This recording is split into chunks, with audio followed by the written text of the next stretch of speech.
출구 없는 극단 정치, 여기서 문을 열겠습니다. 구교영의 정치비상구 시작합니다. 안녕하십니까, 구교영입니다. 공천 개입을 의심케 하는 윤석열 대통령과 명태균 씨의 통화 음성이 공개된 이후 대통령의 기자회견이 있었습니다. 맹탕이라는 비판 속에 주말에는 야당의 집회가 연이어 열리고 있는데요. 여기에 더해 명태균 씨의 구속으로 전국은 또 한 번 소용돌이치는 모양새입니다. 오늘 토요 특별판에서는 김갑수 선생님과 함께 현 정국을 국민의 시선에서 어떻게 봐야 할지 짚어보는 시간을 갖도록 하겠습니다. 선생님 어서 오십시오. 네, 안녕하세요. 네. 제가 선생님 외모 체크를 하는 건 아닌데요. 방송 보다 보니까 네. 머리를 세 단장을 하신 것 같습니다. 파마. 네. 누가 주위에서도 그러죠. 나이 많이 먹으면 오히려 좀 가꾸라고. 네. 가꾸는 건 평생 안 해봤는데 좀 깔끔하게 지내야겠다는 생각은 해요. 네. 특히 시위 나갈 때 있잖아요. 그러니까 이번에 지난주에도 나가셨다고 접했는데 그러니까 유쾌한 피크닉 가는 기분으로. 군사 정권 때는 정말 시위 나갈 때 비장했거든요. 언제 잡혀 걸지 모르고 이러니까. 지금은 그런 세상은 아니니까. 외모 관심 가져주니까 즐겁네요. 왜냐면 전 선생님 외모를 보려고 본 건 아닌데 눈에 확 들어온 게 헤어스타일에 변화가 좀 있다. 이런 인식을 받고 여쭤봤는데 실제로 변화가 있었다고 해서 저도 기분이 좋습니다. 파마. 네. 5만 원. 심각한 얘기지만 좀 기분 좋게 시작을 해보도록 하겠습니다. 네.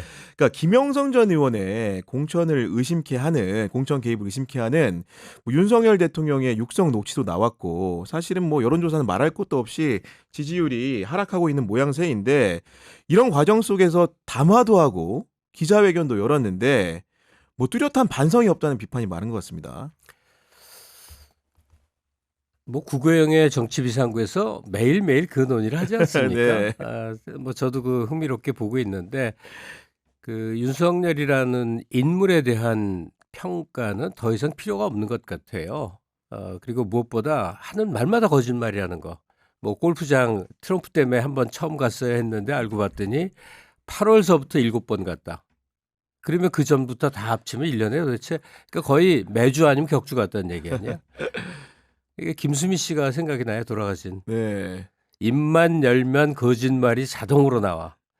그러니까 인생을 어떻게 살아왔는지가 다 보여주고 제가 어디선가 얘기한 기억이 있는데 그동안의 행태를 한 2년 반 지켜봤더니 그냥 평균적인 한국인의 지적 능력, 평균적인 한국인의 법의식, 평균적인 한국인의 윤리의식 이거에도 현저히 못 미치는데 평균적인 한국인의 못 미치는 이 여러 요소 중에 1번 중에 1번이 제일 못 견디겠어요. 어떤 부분이죠? 품격. 품격. 네. 사람의 그 품이라는 게 있잖아요. 근데 그 언행과 행태 이런 걸 보면 그러니까 어떤 지위에 올랐다는 걸 거들먹거리는 위세로 알고 있는. 네. 그다음에 제가 보기에도 젊었을 때는 어떨지 모르지만 나이 들어서 이제 뇌세포가 다 파괴돼서 이 무지의 극단인 게 그대로 보여지는데 와, 자기가 무지하다는 걸 모르는 사람만큼 딱한 모습이었거든요. 그런 모습을 일상적으로 쳐다보죠. 그러니까 기회 있을 때 가끔 한 얘기가 야, 내가 이제 군사 정권하고 검찰 정권을 비교하게 되더라 하는 생각이 들어요. 혹시 뭐가 다른지 느껴지세요? 차이요. 네. 군부 독재하고 검찰 독재하고 차이가 있어요. 저는 이제 몸으로 겪은 사람이니까 이게 정치학적 분석이 아니라 어떤 건 줄 아세요? 글쎄요. 외견적으로 세련된 양태의 차이라고 할 수 있을까요? 군인들은요. 최소한 자기가 무식한 건 알아요. 그러니까 이 박정희 때건 전두환 때건 군부 통치 시절에는요. 나름 민간의 최고 이 실력자들을 어떻게든 긁어 모아서 통치를 하려고 애를 썼어요. 그때 스타 장관들, 스타 청와대 이제 수석들 많이 나왔습니다. 근데 검찰 정권이 딱 들었으니까요. 자기들이 무지하다는 걸 인식하지도 않고 인정하지도 않고 대통령이야 금융감독원장 다 그래요. 군인들이 통치할 때 최고의 전문가들을 동원했다는 이유는 왜들 그랬냐. 집권의 정당성이 없잖아요. 쿠데타로 집권했으니까. 그러니까 무슨 수를 쓰든 실적을 내려고 그런 거예요. 그 실적이 주로 이제 경제 성장에 집약돼 네. 있었는데 하여간 경제 발전으로 성과를 내서 자기들이 인정받고자 한 욕구는 분명히 있었어요. 군부 통치자들이 정말 무도했고 잔인했고 정말 많은 비판을 할 수 있겠지만 그 점은 난 인정을 하겠어요. 저들도 필사적으로 경제 성장이 이룬 그 결과값으로 자기를 인정받고자 했다. 검찰 정권이 들었으니까 아랑곳을 안 하는 거예요. 자기들 5년 재임 동안에 최대한 가능한 이권을 다 뽑아먹겠다. 이런 모습밖에 안 보이거든요. 그 여파가 어떤 모습으로 비춰지느냐. 공직사회 전체, 공무원 사회 전체에 전파가 돼서 이게 지금 그 사회 전체를 움직여야 할 그 바탕이라고 할 수 있는 공무원 사회, 특히 상층부가 이건 돌아가지도 않을 뿐더러 부패의 극단을 다뤄서요. 이번 국정감사 보니까 야, 요소 이렇게 썩었구나. 근데 솔직히 말하면요. 요번 검찰 정권 들어선 2년 반 동안에 썩은 것 같진 않아요. 꽤 오래된 것 같아요. 그게 뭐냐면 통치 그룹이 오너십이 없으면 생겨나는 일인데 오너십이 없으면 생긴 일이다. 예. 네. 내 집안일 같으면 이렇게 안 할 텐데 네. 죄송한 얘기지만 삼성전자 위기설과 똑같은 것 같아요. 삼성전자 위기설과 예. 지금 현 전국의 위기가 예. 네.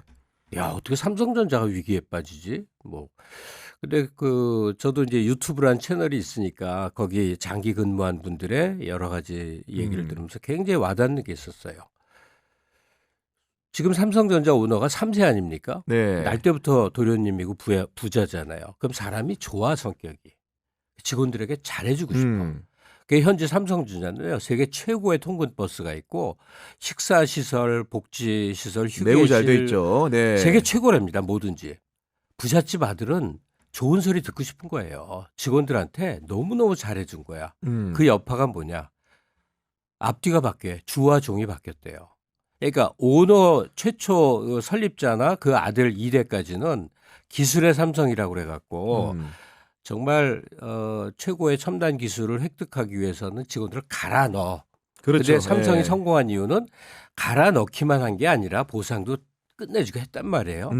그래서 상승작용을 일으켜서 이 삼성 대기업이 생겨났는데 이게 이제 좀 지나니까 어떻게 느슨해지느냐? 직원들에게 그 많은 재력으로 엄청 잘해주는데 바로 몸을 갈아 넣어서 최고의 기술력을 확보하는 그 치열함은 확 무뎌진 거예요. 그러고 10년, 20년 지나니까 이렇게 위기설이에요. 네. 근데 지금 검찰 집단이 하는 짓이 너무너무 비슷한 모습이에요.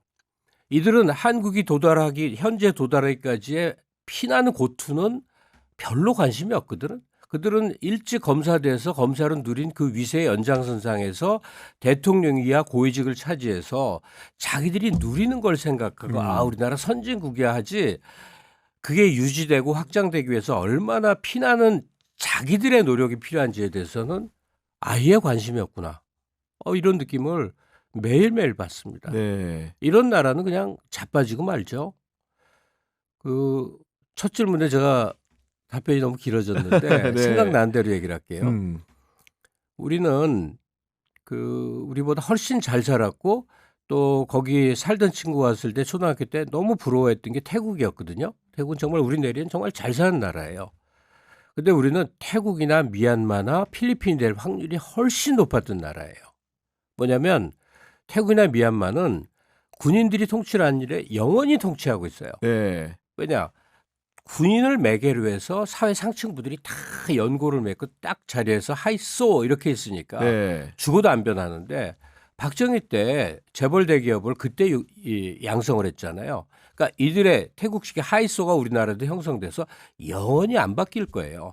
또 피플파워로 필리핀처럼 마르코스 독재를 몰아냈지만 네. 여전히 아무것도 안 바뀌어. 여야 공방을 벌여봐야 가문 통치야. 역시 상층부가 모든 걸 먹어. 한국은 안 그랬거든. 우리는 시민항쟁으로 그런 하이소 로소 같은 식의 네. 이것들을 계속 파괴하면서 그걸 무너뜨리면서 여기까지 와서 소위 삼마물 경제에 도달한 거거든요. 근데 지금 윤석열 정부 들어서고 네. 딱 도달한 모습 보니까 뭐 법인세 깎아줘, 민영화 시대 모든 것은 이 위아래 계층 이 차이를 확 벌려나갔고 태국처럼 미얀마처럼 필리핀처럼 만들고 싶어하는 그런 기도가 벌어지고 있는 거예요. 최근에 그 전국 위기 속에 보면은 특히 이제 김건희 특검 법안을 그 야당이 세 번째로 발의하고 이제 본회의 처리하고 이제 또 이제 제2결 절차를 거치게 될 텐데 그런 국면에서 사실은 당정 관계라는 것도 일부 갈등적인 국면이 조성이 됐다가 다시 뭔가 그 관계가 약간 공고해지는 흐름으로 가고 있거든요. 국힘이 공고해진다 이거죠, 결국에. 네. 그러니까 한동훈 대표가 이제 싹 고개 숙이고 넘어가는. 뭐 그런 모양새로 지금 보면. 네. 근데 그 점은 그들의 취약성을 보여주는 거죠. 네. 왜냐하면 지지율 20% 내외, 20% 이하까지도 떨어지는 정당이 자구책 마련을 하려면 당내에서 여러 파열음이 나서 네. 그 속에서 세력 재편이 이루어지고 해결책을 찾고 이러는 게 지금 그들이 생존할 수 있는 비법인데 아니 윤석열을 중심으로 똘똘 뭉치세 하고 있는 거 아니에요. 그러니까 이건 망해가는 걸 알지만 그걸 이 상황을 극복할 의지나 실력이나 에너지가 없어서 생기는 네. 결속인 거죠.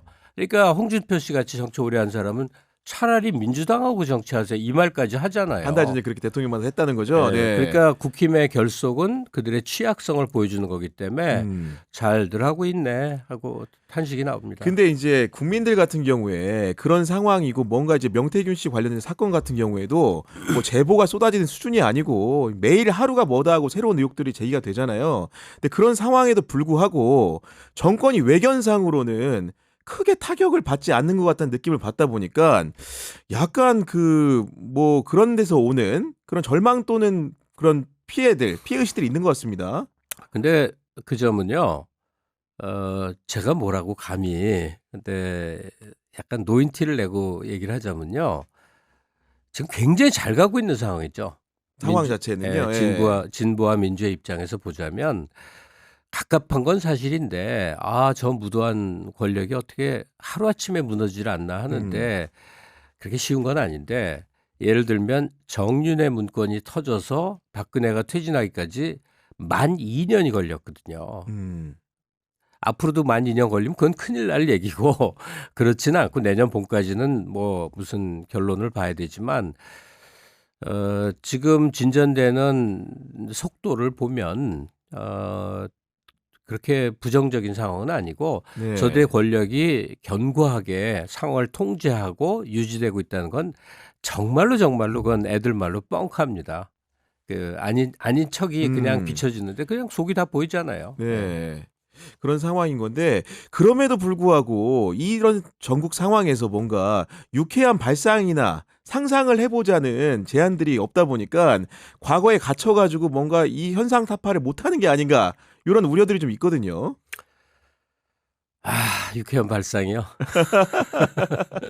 아까 이제 차림도 좀 이렇게 가볍게 하고 우리가 뭐 집회 현장에 가자 이런 제안도 해주셨는데 어떤 제안이나 이런 걸 생각을 해보면 조금 좀 기분이 리프레시 될 수 있을까요? 일단은 뭐 민주당, 조국혁신당 등등 국회를 구성하는 구성원들이 제가 보는 견지에서는 적어도 자세히 있어서만은 역대 최고거든요. 그러니까 사실 그 보수 정당과 크게 다르지 않은 사람들이 한 절반 이상 차지하는 가운데 몇몇이 목소리를 내던 과거 야당하고는 달리 지금은 상당히 우수한 자원들이 그러니까 정치 내에서 지금 하느라고 해요. 네. 근데 지금 시민사회 이제 반응이 문제인데 그 구교영 기자께서는 최근에 이루어지는 집회 혹시 나가본 적 있으세요? 저는 사실은 먼발치에서 보기만 했습니다. 예. 보긴 하더라도 네. 근처는 가봤다 이거죠. 네. 오늘 제가 얘기 드리고 싶은 거는 이럴 때 시민이 무슨 역할을 해야 돼? 난 뭘 해야 되지? 이걸 사실 얘기하고 싶어서 온 네. 거예요. 그럼 두 갈식으로 결론부터 얘기를 하자면 그냥 시위에서 머리 하나 보태는 겁니다. 그러니까 제가 기억을 쭉 더듬어 가니까 1978년 대학교 1학년 때 그때 유신 반대 시위로 한번 크게 6월 달에 벌어진 일이 있는데 그때 멋모르고 이제 시위장에 나가서 그로부터 지금까지 몇 년이야? 78년부터 계산하면 한 40년 넘나요? 4, 50년 대충 되죠? 계산해 보면은 그렇죠. 네, 4, 50년 됩니다. 네. 네. 계속 말하자면 모든 시위에 참가를 했었어요. 아하. 모든 시위에. 네. 그래서 어느 시기인가는 가령 뭐 김대중 정부가 들어선다든지 그 이후라든지 했을 때 이제 더 이상은 내가 왜 시위장에 나가야 돼? 이제 시위하지 않는 그런 국민이 되고 싶어. 이런 생각을 해왔는데 최근에 나가면서 완전 생각이 바뀌었어요. 내가 시위장에 가서 난 한 번도 지도부 같은 거 해본 일 없어요. 수많은 군 중에 하나로 n분의 1로 n분의 네. 1이었어요. 심지어 노무현 대통령 때도 누군가 막 단상 앞으로 나오라고 그러더니 노! 그러고 나는 노제할 때도 n분의 1로 있었어요. 이런 방식으로 우리가 역사를 만들었구나예요. 그러니까 시위를 했다는 게 무도한 정권에 대한 항의가 아니라 네. 그 항의의 방법으로 태국이 될 뻔하고 미얀마가 될 뻔하고 필리핀이 될 뻔한 나라를 우리가 계속 만들어 왔구나 하는 효능감을 새삼 느끼게 된 거예요. 현장에서 네. 그게 다른 나라와 한국에 비교되는 점이에요. 왜냐하면 중진국에서 살짝 넘었으면 상층부들이 모든 권력과 부를 독식해서 나라가 정체되려는 네. 위험은 늘상 자리하는데 그거를 끊임없이 막아낸 게 시민의 능력인데 생각해 보니까 이건 안 되겠다 해서 거리에 나와서 구호 한번 외쳐주고 목소리 한번 보탠 게 오늘의 역사를 만들어 왔구나. 그러니까 시위 참여가 현재로선 가장 중요한 건데요. 그 시위에 나가서 구호도 외쳐보고 목소리도 외치는 사람들 뇌리에 또 뭐가 있었느냐. 지금은 너무나 많이 개방돼 있고 소통 구조가 온라인으로 다양화돼 있지만 이렇게 콱 막혔던 시절에는요. 친구들하고 아는 사람하고 만나서 정부를 맨날 꾸며봤습니다. 정부를 구성했었어요. 어떤 그 정부에 어떤 사람이 들어갈지를 자기 인선을 해보는 거를 쉽게 얘기해서 네. 우리끼리 마음대로 내 마음대로 네. 만드는 거예요. 그때 물론 그 시절 얘기에 대통령은 뭐 솔직히 김대중이 한다고 생각했어요. 네. 아무도 될 수 없다고 생각했던 시절이에요. 야, 근데 제일 먼저 그때 떠오른 사람이 문화부 장관이었어요. 누굽니까? 김민기. 아. 지금 생각하면 이제 행정하는 거하고 그 사람의 명망성은 다른 거라는 네. 정도의 차이는 알아야 되지만 그래도 이건 기분으로 하는 거니까 네. 그때 우리가 신뢰하고 정말 손을 붙들고 싶고 했던 그런 사람들을 막 소환해서 각 부처별 자리에 막 앉히는 거야. 그래서 그런 장난을 즐겁게 했는데 지금도 그런 생각이 드네요. 그러면은 선생님 머릿속에 있는 조각 굉장히 궁금해지는데요. 지금 윤석열 정부는 분명히 말씀을 드리는데 오래가지 못합니다. 오래가지 못해요.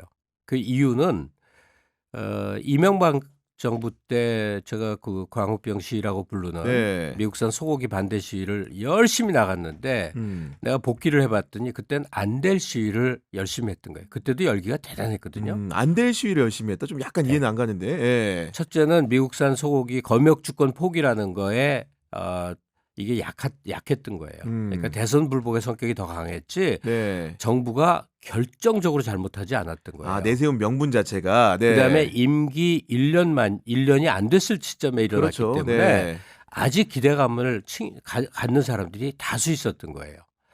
그런데 그 광우병 시위 덕분에 대선 100일 계획이라는 그 당시 MB 정부의 초기에 미친 듯이 몰아붙이려고 했던 그 핵심 과제 1번 중에 1번이 의료 민영화였거든요. 그리고 거의 모든 걸 민영화하려고 그랬거든요. 이게 저지가 됐거든.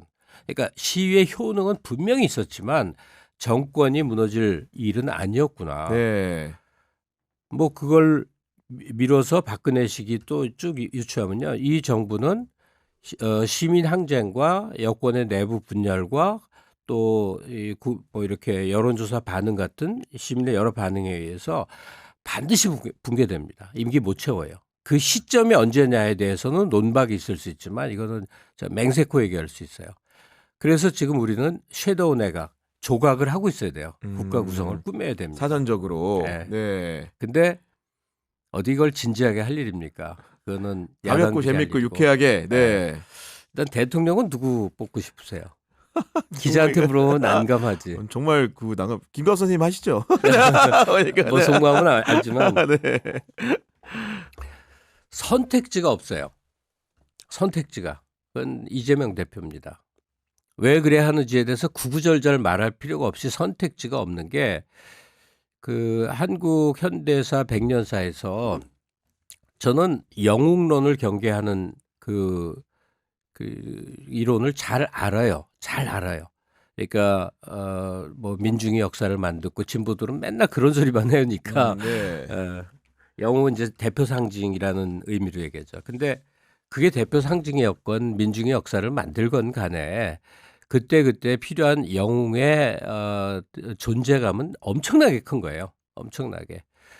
이재명 대표는 한국 현대사 100년사에서 박정희, 김대중 다음 단계에 인물이 한 번 꼭 필요한 지금 20년째 인물 부재 때문에 지금 나라가 계속 추락하는 중이거든요. 저는 인물이라고 단언컨대 생각을 해요. 그러니까 대통령은 이재명. 그다음에 이제 개헌과 더불어 저는 총리 없애야 된다고 생각을 하지만 네. 그냥 현행 그냥 헌법 제도를 체계라고 따른다고 치고 하면 네. 꼭 필요한 총리를 발견했어요. 누굽니까? 좀 의외의 인물일 거예요. 의외 인물하니까 더 상상이 어려운데요. 그냥 아무나 이건 뭐 여야 네. 보수 진보 상관없이 아무 데서나 우리가 인선하는 거예요. 사회 전반에서. 사회 전반에서요. 예, 예. 아무나 뽑으세요. 책임질 필요 없는 말이니까. 총리 한 명만 뽑아주세요.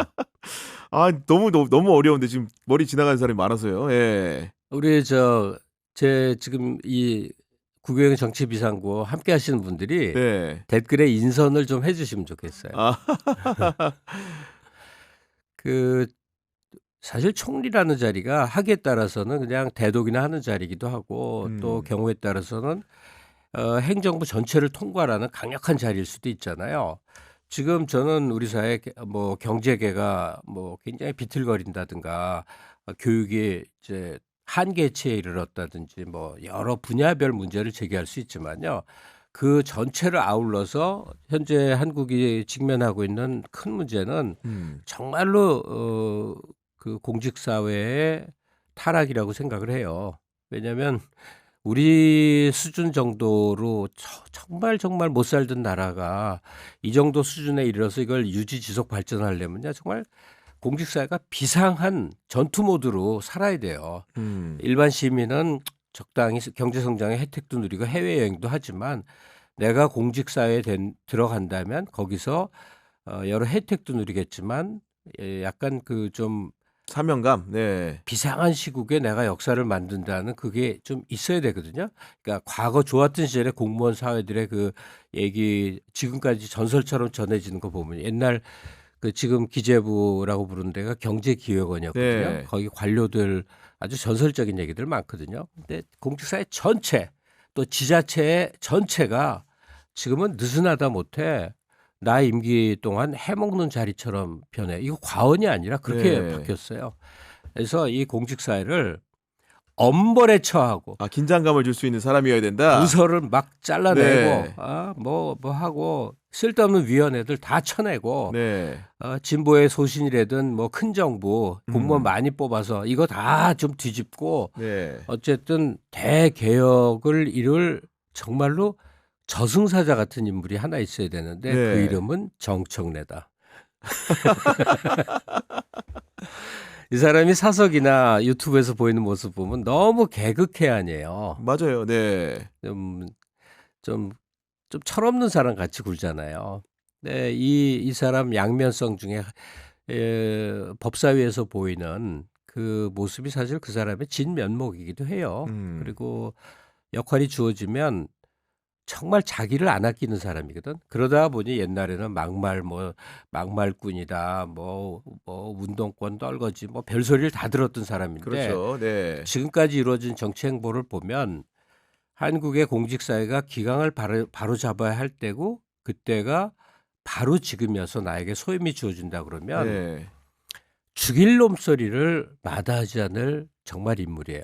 그 총리에는 정청래. 음. 그리고 또 하나는 방송을 제대로 잡아야 되고 잡는다는 의미는 지금처럼 권력이 간섭할 수 없는 좀 선진국형 정상적 방송 아, 체계를 자율성을 만들어야 부여하는 되고 형태로 가기 위한. 네. 그다음에 K컬처에 대해서 깊은 이해도 있고 네. DJ식으로 정말 지원은 하되 간섭을 하지 않을 철학에 충실하면서 소위 또 매서운 장관으로 역시나 누구겠어요? 바로 떠오르지 않아요? 매서운 이미지의 예. K컬처. 예. 촌. 최민입니다. 아, 네. 단연코 네. 최민이죠. 단연코 최민입니다.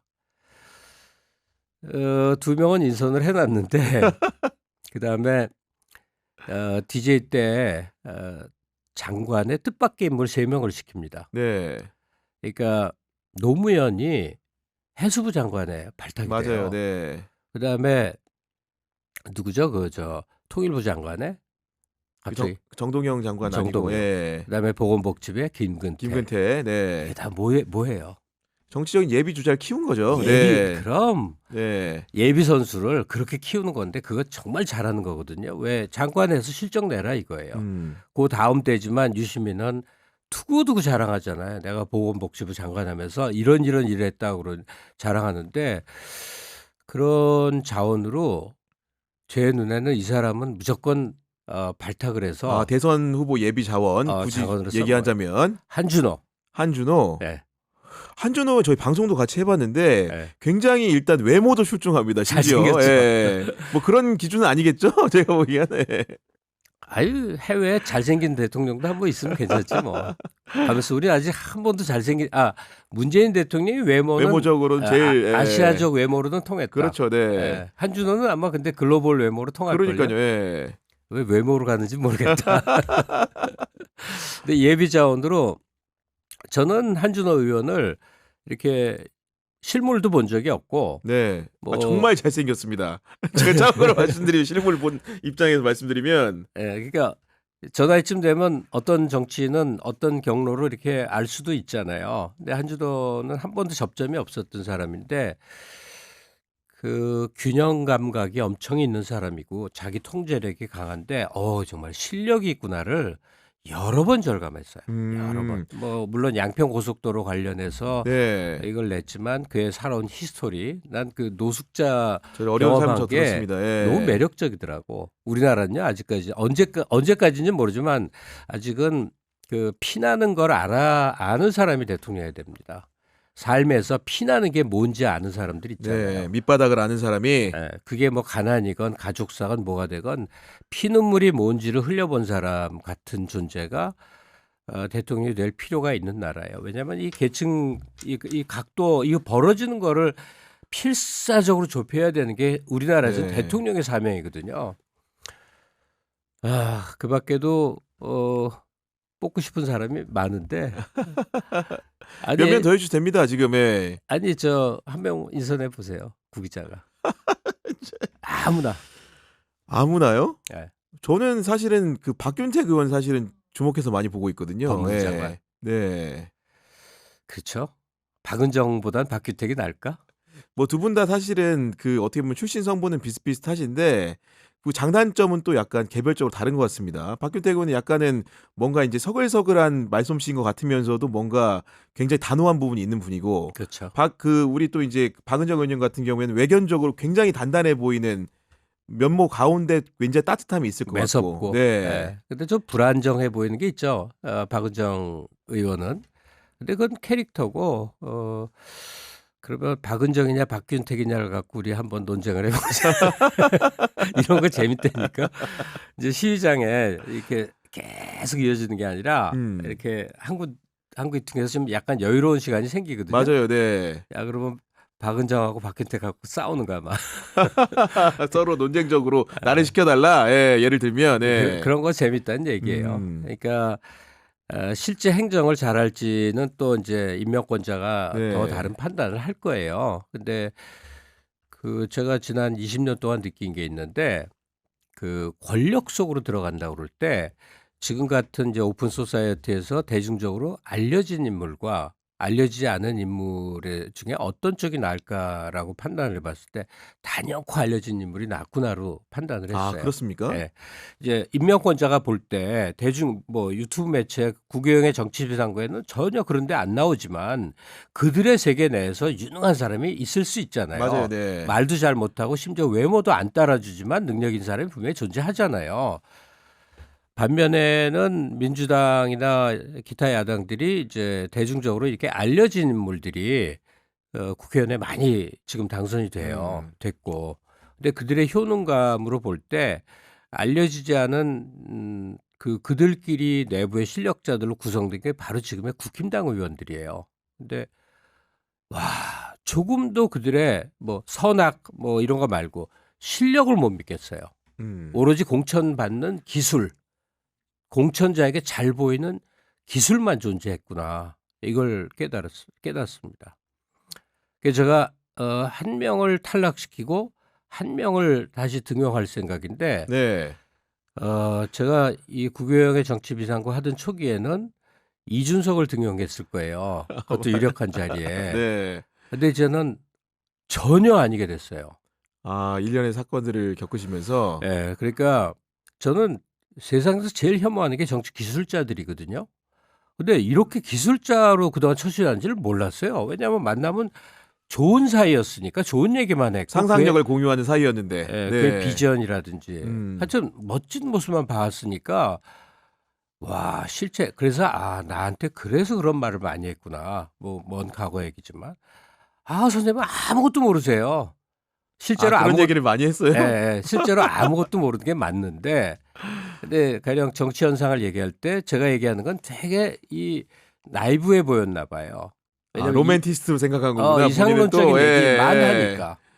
근데 이상론적 얘기에 어떻게든 부합하려고 하는 사람이 결국 옳은 길을 갑니다. 이번에도 지금 이준석 씨 귀국해서 네. 몇몇 발언 쏟아내는 거 보고 맞아요. 야, 이거 되살아나기 힘들구나. 음. 그러니까 죽어야 산다는 이치를 왜 모를까? 네. 그러니까 공항에 내려서 의자에 앉아서 기자들 질문에 답변하는 거 보면 아니 명태균과 어떻게 똑같은 발상으로 답변을 하지? 내가 자료 많이 갖고 있는데 나 건드리면 나 깔 수 있어. 이거 정말 질색을 할 노릇이거든요. 뭐 정치 노름하듯이 비치니까 그죠? 예. 그리고 명태균 선에서는 그럴 수도 있다고 보지만 네. 국가 리더가 되려면 천하의 이준석이 그 자리에서는 암소리 말고 나와서 정말 장렬하게 전사할 각오를 하고 기자회견을 하든지 어떤 경로로 죽어야 사는 그 이치를 그런다고 의원직 날아가지도 않다고 핍박은 많이 받겠지만 와 이게 왜 정치 기술자라고 보냐면 명태균을 고리로 김건희와도 또 뭐 등등 이루어진 그 관계를 그걸 정치로 이해했었구나. 그리고 정치란 원래 이런 거구나. 막후에서 거래하는. 야, 그렇다면 대의명분은 도대체 뭐였는가? 뭐였던가 해서 몇 개월, 1년 전 같으면 등용했을 사람을 이제 절대로 어떻게 등용을 뭐 하지 총리까지도 않을 거라고. 검토했을 것 같은데 네, 제가 그럼요. 봤을 때는 왜냐하면 나 세대 개최에 대한 그러니까, 열망이 네, 너무 네. 컸거든. 젊은 인재가 중요한 자리에 꼭 와야 되는데 대신에 반드시 뽑아야 될 이름이 한 사람 있습니다. 누구요? 대통령 비서실장. 그러니까 비서실을 저는 확 축소해야 된다는 네. 주장이잖아요. 그러니까 장관을 데리고 정치를 하라 대통령은. 그래서 총리와 장관 위주, 행정부 위주의 예. 통치와 경영을 해야 된다 이런 말씀하셨죠. 그러니까 대통령이 장관을 직할을 해야 네. 된다는.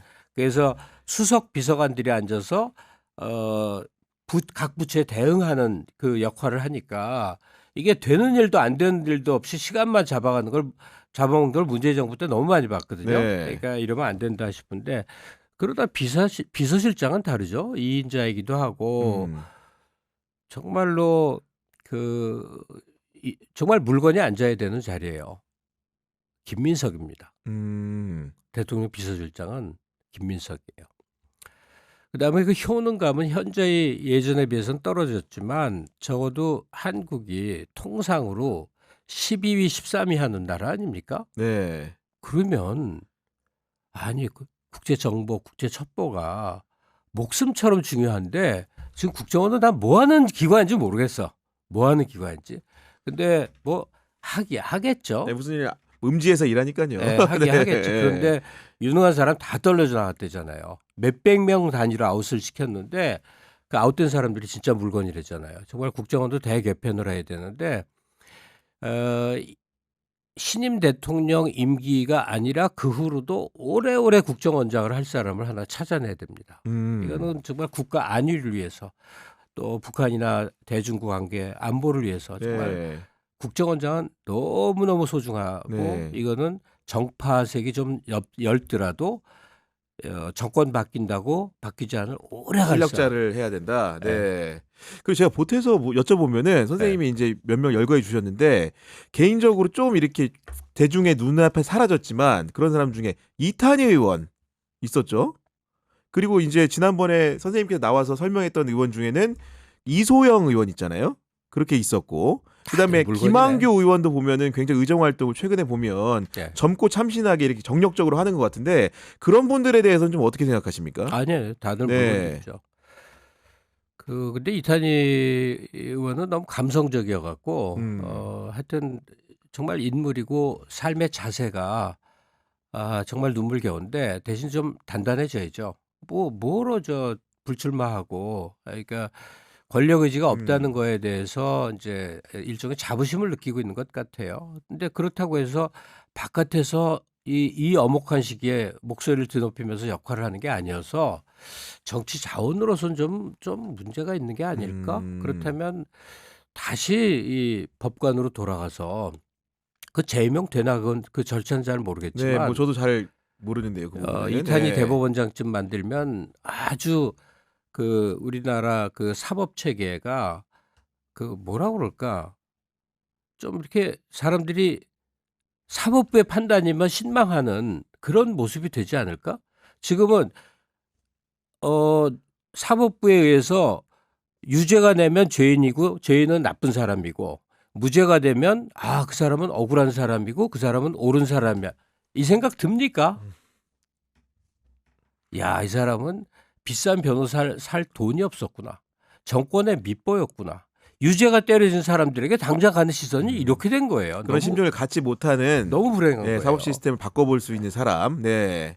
바꾸되 가혹하게 바꿀 수 있는 사람이 예컨대 지금까지 보여준 모습대로 하자면 이탄희 씨 같은 사람이 정말 매서운 대법원장을 할 수 있겠죠. 네. 대법관이어도 뭐 상관없고. 그리고 이소영 의원도 사실은 굉장히 극찬하셨잖아요. 극찬 정도가 아니라 성과를 냈잖아요. 금투세. 네. 아니 금투세 유예도 아니고 폐지로 한 게 이거 솔직히 저는 금투세 내가 뭘 알겠어요. 주장하는 사람 반대하는 사람 얘기 들어보면 다 맞는 것 같은데 그때 이건 선거 전략적으로 봐야 된다고. 일단은 집권을 해야 된단 말이에요. 그런 점에 있어서 상법 개정이 우선이라고 하는 이소영이는 아주 교묘한 거예요. 영리한 거라고. 네. 이소영 의원 정도의 실력과 머리를 가진 사람은 글쎄 그게 어떨지 모르지만 경제관료로 써야 되지 않을까요? 경제 관료로. 네. 그리고 근데 환경에도 뭔가 좀 전문성이 있는 것처럼 보이더라고요. 원래는. 원래 네. 그쪽이죠. 환경부 장관도 괜찮고 근데 지금 우리가 흔히 모피하듯이 경제 관료들은 이제 일종의 신흥 귀족화돼 있잖아요. 다 잘 살잖아요. 그들의 월급을 보면 아니 저렇게 잘 사는 게 말이 안 되는데 다 잘 살았습니다. 퇴임 후에도 퇴임자들을 위한 경제 보상 장치가 다 마련돼 있고 아주 썩어도 말할 수 없이 썩었는데 다만 20, 30년 전까지 경제 관련은 유능하고 잘난 놈들이었다고 그건 인정한다고. 근데 지금 그렇습니까? 아니 국정감사 때 나는 경제 관료들 어버버 하는 거 보면서 처음에는 저게 곤란하니까 바보인 척하는 줄 알았어요. 근데 진짜 바본 것 같아. 의원들이 찌르고 들어가니까 네. 준비도 안 돼 있고 모르기도 하고 나는 모피아는 그 말 그대로 갈아엎어야 된다고 생각해요. 근데 이소영 의원은 자기가 똑똑하지 그 체제를 시스템을 엎을 유형의 사람인지는 모르겠어. 추진력이 있는. 네. 네. 그러나 분명히 자기 눈에 현재 경제 관리들이 눈에 안 찰 거예요. 네. 그러니까 환경 쪽이 소중하지 않아서가 아니라 그쪽은 외곽에서 시민단체 같은 데서 업적 세운 분들이 하는 게 맞아요. 네. 그러니까 이 옛날로 좀 상공부, 건설부 이쪽하고 싸워줄 사람으로서 환경부 장관이 필요하지 권부 안에 있던 사람보다는 바깥에 많아. 예. 근데 경제 관료들은 진짜 머리가 현행 관료보다 몇 배 똑똑한 사람이 가서 파고들어서 그냥 완전히 그냥 갈아엎었으면 좋겠어요. 그런 경제 관료들이 지금 내는 경제 정책 돈 못 푼다. 이 고집으로 그래 이 고집으로 몇 년 후에라도 무슨 뭐 어떤 이점이 온다는 걸 설명이라도 해내면 믿겠어. 네. 어떠한 이점도 없는데 결국은 현재 이 윤석열 고집으로 지금 풀어야 될 재정을 그냥 계속 억제해서 낸 결과는 결국은 양극화 최대한 벌리기. 네. 이거 외에는 어떻게 설명이 될 거냐 하는 거예요.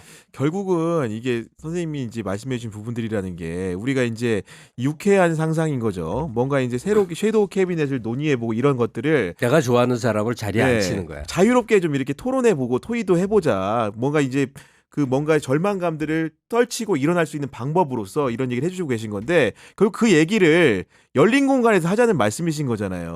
그런 얘기를 하면서 우리 네. 즐겁게 미래에 대한 즐거운 상상을 해보자는 취지이기도 하고 네. 그렇게 해서 만든 내 나라가 진짜 내 나라 같지 않아요? 내가 막 밀어서 그 사람이 국회의원까지는 보통 그렇게 하는데 네. 아주 정부 인선을 하는 게 여기서 한 명 빠진 게 있는데 네.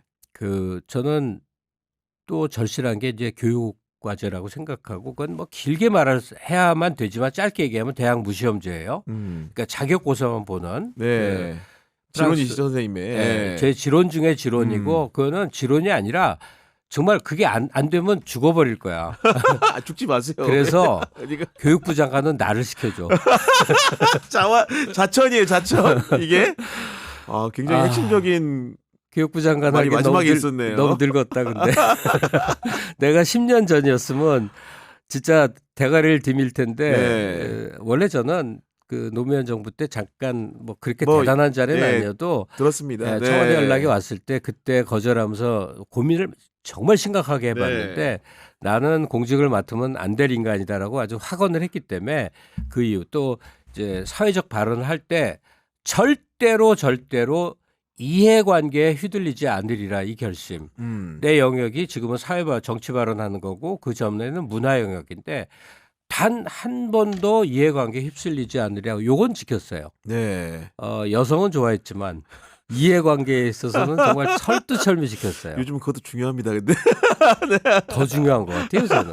아니 근데 그 말씀 듣고 이제 선생님 스스로의 자천도 들었는데 혹시 그래도 이제 요즘 거국 내각이라는 표현도 있고 뭔가 지금 여당 쉽게 얘기하면 여권에서 눈여겨본 사람은 혹시 없습니까? 사실은 이 생각을 그 전부터 하고 있었기 때문에 제가 오면서도 생각을 해봤는데요. 내가 뭐가 잘못됐나? 시야가 어느 쪽으로 침입을 진짜로 안 보이는 거예요. 일단 국힘당 의원 중에서 이 사람은 국가의 중요한 자리를 맡겨서 써먹으면 아무리 보수당 사람이어도 유능하겠다라고 보는 사람 한 명만 청구해 주세요.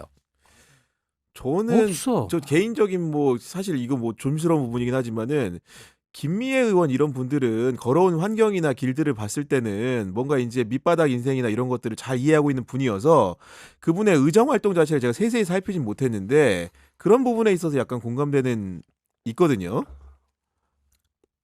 난 그 사람이 뭐 하는 사람인지 몰라. 잘 몰라서 답이 안 되는 상황일 것 같은데 아마도 좀 어렵게 지내시고 뭐 예전에 뭐 제가 알기로 변호사 활동도 좀 이렇게 낮은 곳으로 많이 하셨던 경험이 있는 것으로 개인적으로 알고는 내가 지금 있습니다. 이미자랑 헷갈렸다. 네. 이미자랑 다른 사람이죠. 진짜 이미자 의원하고 아예 다른 사람입니다. 네.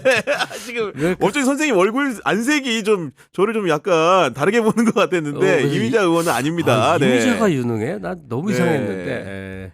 뭐 그런 분이 있는데 아무튼간에 뭐 제가 추천드리니까 한번 댁에 가서 참고해 보셨으면 좋겠다는 생각이 듭니다. 네. 저는 제가 제일 놀란 국힘당 의원이 한 사람이 있어요. 누구죠? 원래는 약간 바른 소리도 내던 사람인데 이제 주장이 확 바뀐 지는 꽤 오래됐죠. 방송을 같이 여러 번 그러니까 어떤 프로그램에서 오래 해서 이제 저쪽으로 넘어간 건 알지만 그래도 사람이 지켜야 될 체면이 있잖아요. 네. 체면이 뭐고 다 버리고 그냥 정말 알몸으로 정치를 하는구나 느끼는 사람인데 김민전이라는 사람이에요. 경희대 교수고 과거에 같이 프로그램도 좀 하시지 않았나요? 많이 했어요. 네. 많이. 근데 그때는 이미 이제 저 보수 쪽으로 정치적인 돌아섰지만 성향을 드러낸 상황이었고. 그보다 훨씬 전에는 바른 목소리를 내는데 음. 그때는 내가 무슨 생각을 했냐면 이 문재인 정부를 너무 싫어해서 저러는구나. 그렇게 생각을 했는데 네. 야 하여간 최근의 변화상을 보면은 좀 다르게 놀라워요. 생각이 든다는 거죠. 네. 근데 웃긴 게요. 그 보수 목소리를 내거나 진보 목소리를 내는 사람 중에 제가 오래전에 알았던 사람 있잖아요. 그런 사람들이 가령 상황이 바뀌면 정반대를 할 수 있는. 그러니까 우연히 지금 민주당 의원이어서 이재명 노선에 동참을 하고 있지만 언제라도 국힘스러워질 수 있고 현재 국힘에 있지만 사실은 민주에 민주당의 동감하고 성향에 가까운 사람이 예, 이런 사람들 꽤 있어요. 내가 네. 폭로할 수도 있는데 그건 참아야지. 네. 아니, 결국 김행 씨가 한때 얼마나 진보 목소리를 낸 줄 아세요? 진짜 놀라울 정도. 그렇군요. 네. 결국은 이게 아까 얘기했던 것 다시 돌아가면 공론장에서 이제 이런 얘기들을 유쾌하게 할 수 있어야 된다는 네. 거고 네. 최근에 집회를 다녀오신 분 중에 상당수는 또 너무 딱딱하다. 이런 얘기 하거든요. 그러니까 바로 지난주 숭례문 앞 집회를 보면서 사실은 좀 실망감을 넘어 약간의 분노까지 느꼈는데 일단 그 사실 민주당 집회였어요. 그 6시에 한 네. 게. 선생님이 참여하신 집회는 네. 네. 아니 그전에도 이제 그전에도 오락가락 계셨던 거고, 했는데 네. 역시 당연히 민주당 지지자니까 숭례문에 와서 이제 참여를 했는데 이루 말할 수 없이 문제가 많았어요. 노잼. 노잼에 대해서 얘기하자면 야 이게 뭐냐 뭐 글쎄 저는 그 모르겠는데 일단 다 같이 일어나서 국기에 대한 경례, 애국가 제창, 순국 선열에 대한 묵념. 아니 여기는 뭐 조회하나요? 지금 얘기가 데몬스트레이션 현장이야. 이게 그리고 국회의원들이 차례로 한 사람 한 사람 긴 발언. 이건 안 되겠구나. 네. 조금 이따 말씀드리겠는데 대중 집회는 민주당이 주도해서는 안 된다는 게 아주 여실해요. 그중에는 운동권 출신의 이 투사형들도 많이 있는데 네. 일단 당이라는 외피 속에 있는 한 안 되겠구나. 네. 그다음에 민주당은 의석도 그렇고 그다음에 당비도 그렇고 돈 많은 정당이라는 거 아니에요. 맞아요. 옛날 가난한 야당이 아니잖아요. 아니 저는 이렇게 섹션이 하나 둘 이렇게 나뉘어 있었거든요. 네. 근데 맨 첫 번째 섹션에 뒷줄에 앉았었어요. 목소리가 거의 안 들리는 거야. 왕왕왕왕. 아니 그 스피커 상태가 영 엉망이었나 보네요. 말이 안 돼. 그 네. 에코가 들어가서 그런 거거든요. 선생님 또 귀가 청력이 민감하시지 않습니까? 아니 안 이게. 들려. 그래서 나중에 네. 보니까 밴드가 나오면 음악이 네. 아름다우려면 아니 근데 아주 조그마한 촬영을 나가도 오디오는 반드시 한 명이 별도로 따라 붙게 있거든요. 사운드 체킹이 너무 중요한 거서. 네. 그래서 정말 이것들이 미쳤나. 내가 옆에 앉으면 마누라한테 쌍소리를 하고 그랬다고. 저 새끼들 아니 여기다 돈을 안 쓰면 어디다 돈을 쓰는가 해서 저는 처음에 마이크가 나빠서 그런 줄 알았어요. 네. 그래서 화가 나서 음료수 마시러 나와서 저쪽 뒤쪽 섹션으로 가니까 잘 들려. 거기도 잘 들려요? 네. 음향 체킹을 아무렇게나 한 거야. 그러니까 구간별로 정유밀하게 해야 되는데 네. 일부는 스피커가 잘 들리게 일부는 안 들리는 그 지역이 있었다는 거죠. 어디는 네. 에코가 팍 들어가고 네. 어디는 하여간 그 촛불행동 시민연대 마이크 훨씬 잘 들렸어요. 그랬구나. 네. 그러니까 그런 섬세함이 빠졌다는 거는 이 집회를 이 사람들이 소중히 안 여기나? 국민이 자기 의사 표출하는 방법이 당연히 투표가 제일 커요. 네. 그다음에 여론조사 응답이에요. 근데 한국은 다른 특성이 있단 말이에요. 광장 집회가 있죠. 네. 거리의 시민 항쟁으로 역사를 만들어 온 나라라고. 프랑스는요. 소수가 극렬하게 거리에서 도로에서 불태우고 불지르고 난리를 네. 치는데 한국은 너무나 평화적으로 대신 다수의 몸빵으로 그 압력으로 역사를 만드는 나라라고. 거리 시위는요. 투표만큼 중요한 행사예요. 근데 그날 나와서 노래 부르신 분께는 대단히 죄송하지만 저도 그 노래는 대중들이 그리 좋아하는 그런 인물이 아니에요. 그러니까 전체적으로 폭망 집회인데 제가 민주당을 아끼는 사람으로서 이 얘기를 할 때는 좀 고언이라고 들으시라고. 네. 그렇게 고루하게 그렇게 마이크를 포함해서 준비성 없게 그렇게 재미없게 시위를 주도했다는 거는 네. 그냥 별로 소중히 안 여긴다는 뜻 아닐까 이렇게 여기는 거예요. 그러면 주최 측의 문제가 그런 부분들이 있다는 건 제가 공감이 되는데 사실은 참여자들의 자세나 태도도 아까 선생님 말씀한 그 기조에 따르면은 조금 더 무거움을 덜고 가볍고 경쾌한 발걸음으로 해야 된다는 말씀 아니십니까?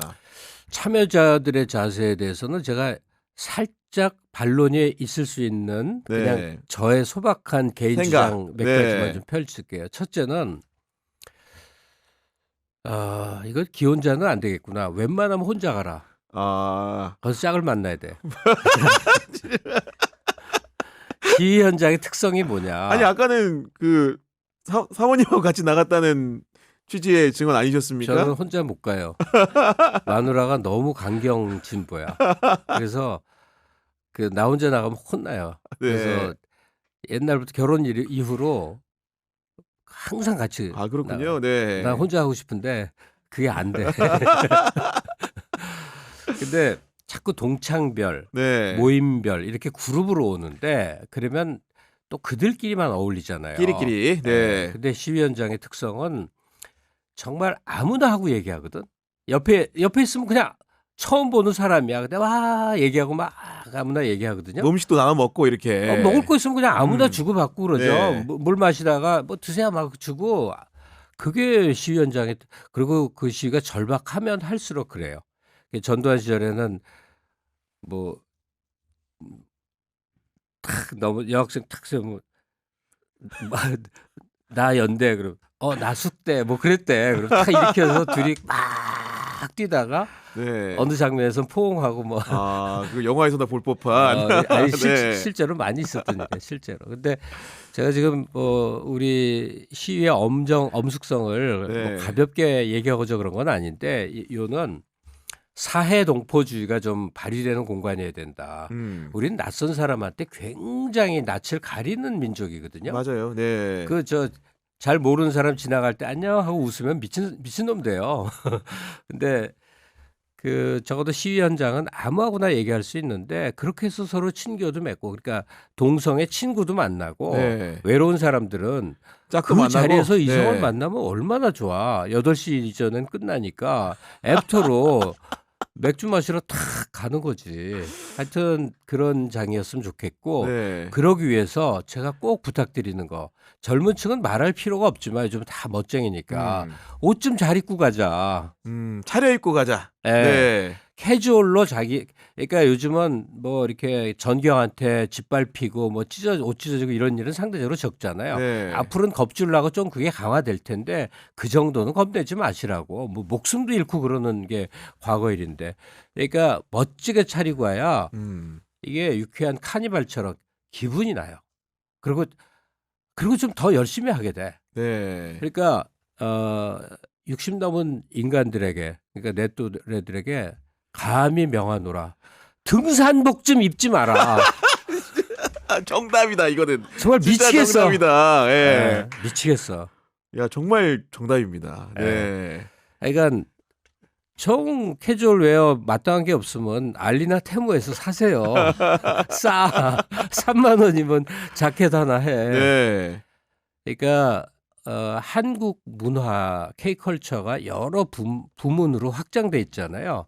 그중에 K컬처 중에 또 한 부문이 이 시위인데 전 세계 언론이 아직은 안 오거든. 근데 이제 곧 이번 겨울을 경과하는 동안 전 세계 언론이 조망할 때가 올 겁니다. 네.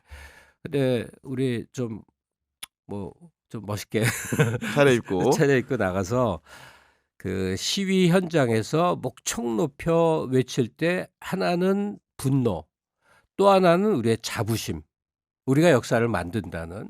그래서 오늘의 한국이 만들어졌다는 이 자부심이 동시에 표충됐으면 좋겠다. 그러려면 코디를 근사하게 하자. 그리고 코디를 근사하고 시민 발언대도 마련되고 자유롭게 각계 의견 개진이 가능하려면 아마도 이제 이런 것들 집회를 이제 주관하는 주체 세력들도 약간 뭔가 좀 안정적으로 바뀔 필요가 있지 않을까요? 그 얘기는 제가 꽤 좀 심각하게 말씀드리는데 과거에는 이제 정당 크기보다 시민사회 영역이 더 컸었어요. 음. 그래서 그들의 발언권도 커지고 어, 정당에서도 이제 그들의 영향력에 많이 기대고 특히 자원 사람들을 거기서 많이 이제 끌어왔거든요. 국회의원 후보들을. 네. 근데 이제 한 2000년대 20년이 접어드는 내내 시민사회 영향력이 현저하게 줄어들었어요. 그 중에 하나는 이제 갈등 국면이 많이 해소됐다는 측면도 있는데 또 다르게는요. 진보 정권, 보수 정권 할 것 없이 시민단체를 타락시켜 온 거예요. 그러니까 자기에게 우호적인 시민단체들을 돈으로 네, 매수했어요. 보조금으로. 네. 그러니까 문재인 정부 때도 그게 굉장히 심했어요. 사실은 시민운동이라는 것은 배고픈데 사명감과 자부심으로 하는 게 시민단체여야 되는데 그렇죠. 네. 도대체 듣도 보도 못한 데들이 별게 다 있는데 다 사무실 차리고 사람 고용하고 보니까 다 보조금 갖고 하더라고. 그건 관변 단체죠, 그거는. 네. 그러니까 시민사회 타락을 보수만 일으킨 게 아니었구나. 정말 진보 쪽도 정말 문제 많아요. 그래서 이제 시민사회가 그러니까 시민단체가 힘을 잃어버렸네.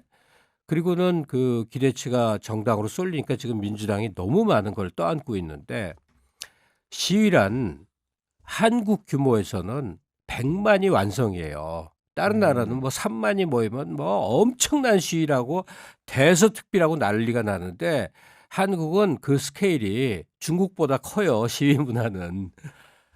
근데 그러려면 민주당 내지는 야7당이 주도하는 방식으로 지금처럼 흘러가면 확장성은 현저히 무너집니다. 아, 정당 중심으로 공고가 되면 그건 네. 곤란해요. 그러니까 시민사회를 복원할 수 있는 어르신들은 지금 여전히 펄펄하게 건재하죠. 눈 부릅뜨고 있고 그다음에 조금의 이권에도 개입하지 않는 그런 분들이 정말 정말 많아요. 정말 많아. 그러니까 대학 때 학생운동이나 노동운동 하다가 영원히 현실로 돌아오지 않은 사람들이 네. 지금도 많이 있거든요. 나이들 많아져 갖고.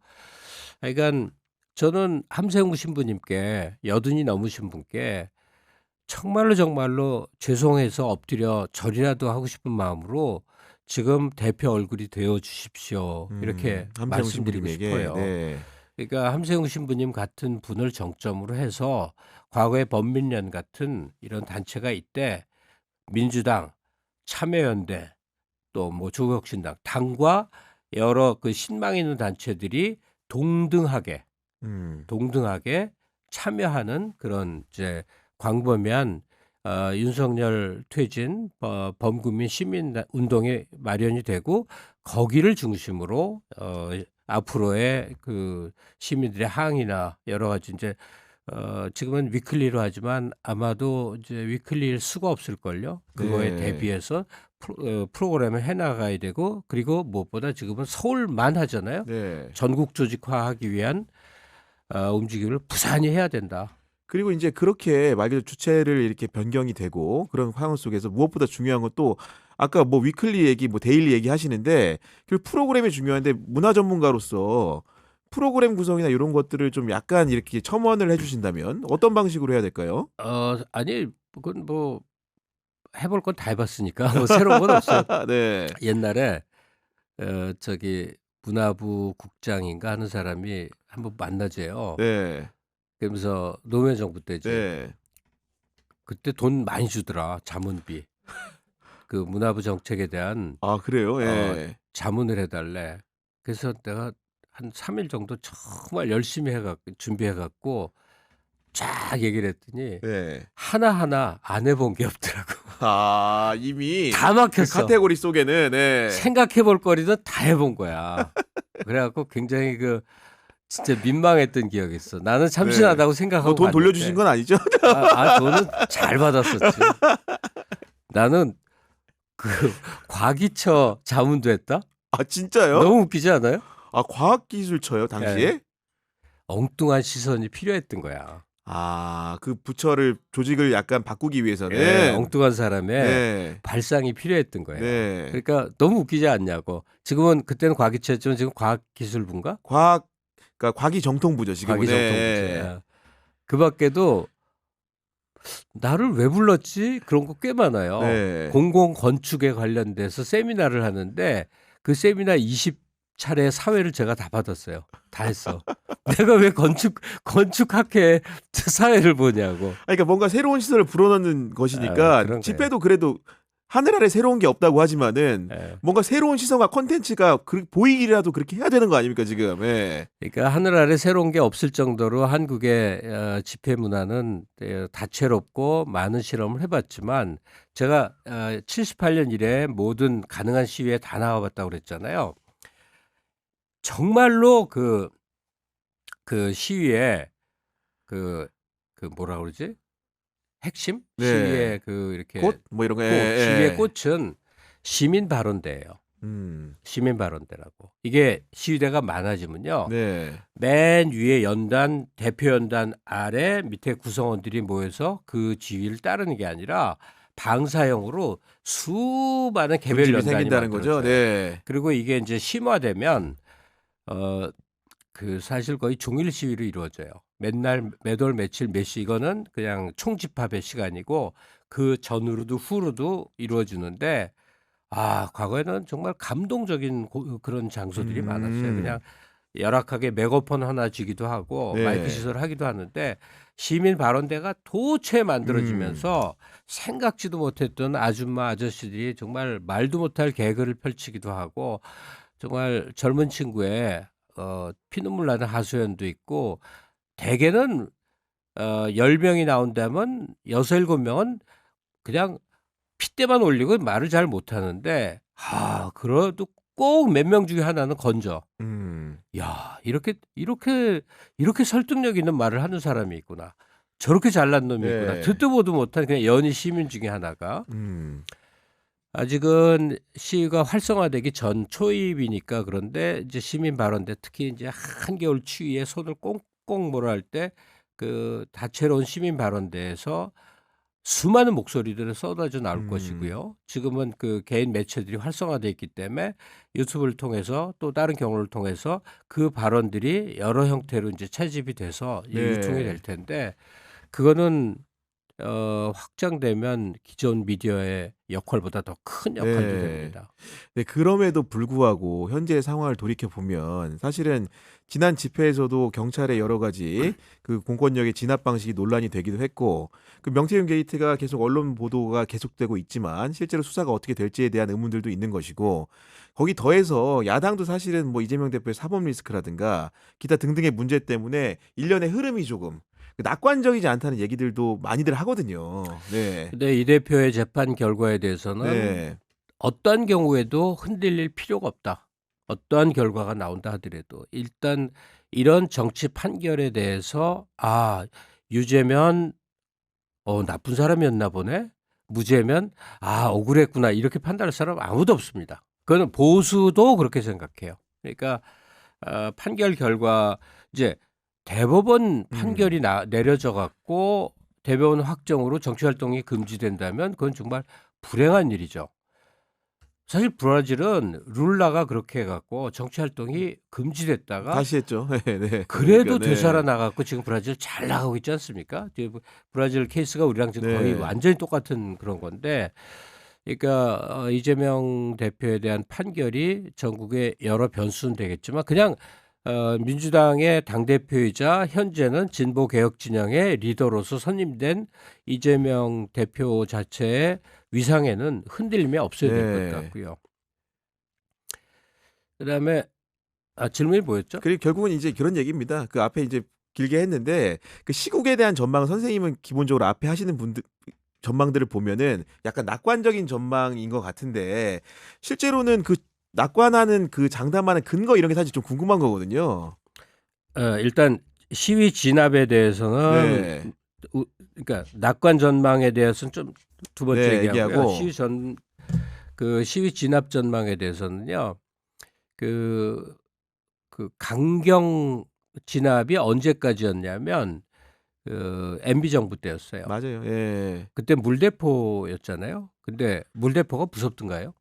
백남기 노인이 돌아가신 거는 가슴 아프지만 그 정도가 강경책이면 진짜 아무것도 아닙니다. 그건 한국의 역사를 아는 사람들이라면 뭐 맞아 그것조차도 요즘은 살수차가 동원이 어. 쉽게 안 될 겁니다. 네. 맞아 죽기도 했던 게 우리나라고 그런 역사적 체험을 안고 있기 때문에 지금 2024년도에 강경 진압을 했다 하면 이건 전 세계에 타전되면서 SNS를 통해서 이 정부는 자기 명줄만 저기 할 것이기 때문에 아마 항상 지금 이제 완전 군장들하고 나오거든요. 이게 겁주는 거거든요. 근데 절대로 겁내지 마라. 왜냐? 완전 무장하고 강경 진압하는 그 경찰들을 화장실에서 마주쳐요. 시민입니다. 예. 네. 나란히 소변 보고 얘기 나눠보면 똑같은 사람들이야 우리랑. 이거 두려워할 필요도 없고 그다음에 시위대를 이제 기술적으로 자르거든요. 이렇게 네. 자르고 저렇게 자르고 해서. 근데 그걸 또다시 봉합하는 시위대 기술이 우리가 경찰보다 머리 위에 있어요. 그러니까 아무 염려 마시고 네. 일부 한창민 의원이 이제 그런 것처럼 이제 일부 가위바위보 골절이 되고 뭐, 예. 그거는 그 앞으로 계속 그런 식으로 못 갈 거예요. 강공적으로. 그렇겠죠. 네. 그러면 수명만 당기는 거죠. 음. 그리고 또 민노총 분들은 경찰에 자꾸 저기 싸움을 걸어. 자극을 하는 부분도 있기 때문에 근데 그 네. 사실 제가 이러면 뭐라 할지 모르지만 좀 불필요한 일이고요. 우리는 음. 쪽수로 이렇게 공룡처럼 바바바바 확장해 나가는 그 전략이기 때문에 숫자로 민다 이런 거고 또 하나 이제 예측할 수 있는 아주 나쁜 그림. 전 눈으로 예전에 목격한 적이 있거든요. 그 저 백색 테러. 그러니까 저쪽에서 준비된 아. 시위대 싸움을 걸어오는 형태. 어. 네. 되게 어떤 형태로 하냐면 시위대 입장에 서요. 시위대처럼 해. 들어와 있어 처음에는. 네. 그래서 경찰을 망치나 쇠파이프 같은 걸로 경찰을 패는 거예요. 사람들이 봤을 때는 그 군중들이 한 것을 보이게. 그렇게. 예. 내가 그걸 목격을 했었거든요. 네. 그때. 이제 그게 가장 고전적인 수법이에요. 그렇게 해서 와르르 경찰 그 저지선을 무너뜨린다든지 못 무너뜨린다 하더라도 그 폭력을 이제 조중동에서 와장창 크게 기사화하는 게 이게 하나 있고 또는 그 보수라고 했던 태극기 부대 중에서 정예를 뽑아서 이제 진보 이 시위대랑 이제 물리적 몸싸움을 충돌. 네. 그 걸어오는 거죠. 근데 이거는 철칙이니까 이건 반드시 하셔야 돼요. 네. 때리면 맞아라요, 무조건. 때리면 맞아라. 그 맞는다고 죽지 않거든. 네. 저도 좀 맞아봤는데 때리면 맞아라예요. 맞으면 어떻게? 증거남기라는 거죠. 누군가 저쪽에서 이제 경찰이건 백골단이건 그 태극기 부대건 때려서 주먹질하고 발로 차고 엎어뜨리면 맞는 수밖에 없어요. 대신 네. 옆에서 열심히 증거를 찍어야 돼요. 음.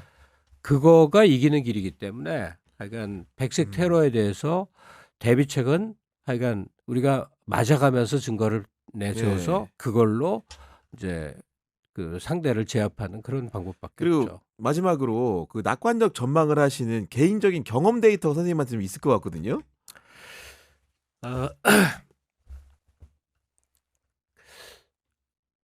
과학적으로 얘기하면 설득력이 더 높은데 저도 과학적 데이터를 조금은 이렇게 동원할 줄 아는 인간인데 네. 그러지 않고요. 과기초 강의도 하셨다면서요.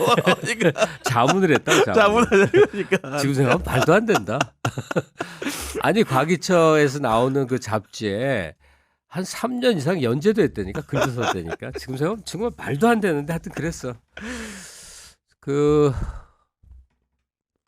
우리 이 역사를 보면서요.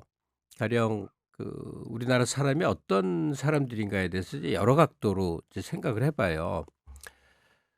저는 항상 그 서양을 부러워했던 사람이에요. 근데 이제 해외여행이 자유화 되면서 이제 실제 서양을 가면 아, 꼭 그런 건 아니었구나를 오리엔탈리즘을 느끼다가 많이 보게 되죠. 근데 우리나라 사람들이 갖고 있는 평균적인 정치의식, 사회의식, 역사의식이란 기준은요. 제가 그래도 약간 직업적 논평가라는 점을 좀 인정해 주시길 바라는데 네. 상당히 높은 나라예요. 상당히 높은 나라입니다. 이 곡절이 많은 나라들이 되게 그래요. 되게. 하여튼 그래서 지금 이 윤 체제로 인해서 그 망국적 기운과 더불어 국가가 쇠퇴하는 현장을 그냥 속수무책으로 지켜보면서 체념적 상태에서 오늘 하루 즐거운 쾌락을 찾는 족속은 아니다. 그런 족속은 저 남미에 있고 동아시아에 있어요. 근데 우린 다릅니다. 그러니까 현재 우리는 그 침몰하는 배와 같은 모습을 네. 모든 영역에서 보고 있는데 그중에 그게 제일 민감하게 뜬 눈으로 보이는 사람들이 대학 교수들이에요.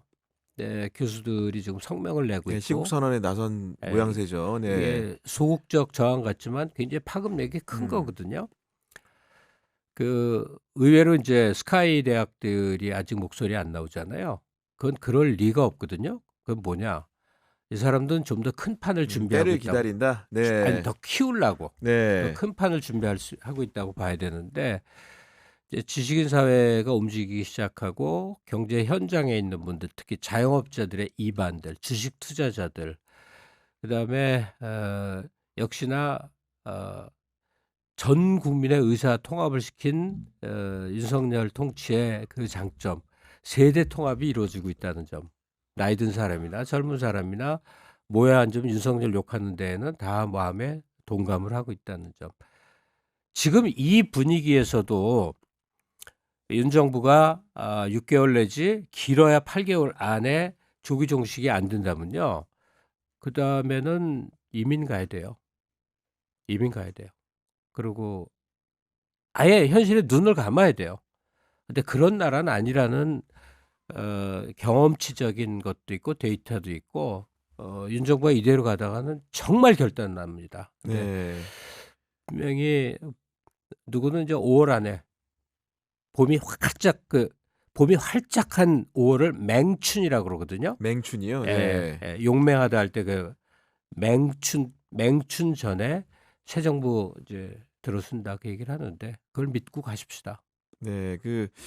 알겠습니다. 지금까지 김갑 선생님과 함께 표류하는 전국 속에서 시민들이 어떤 시각을 갖고 행동해야 할지에 대해 생각해보는 시간이 됐습니다.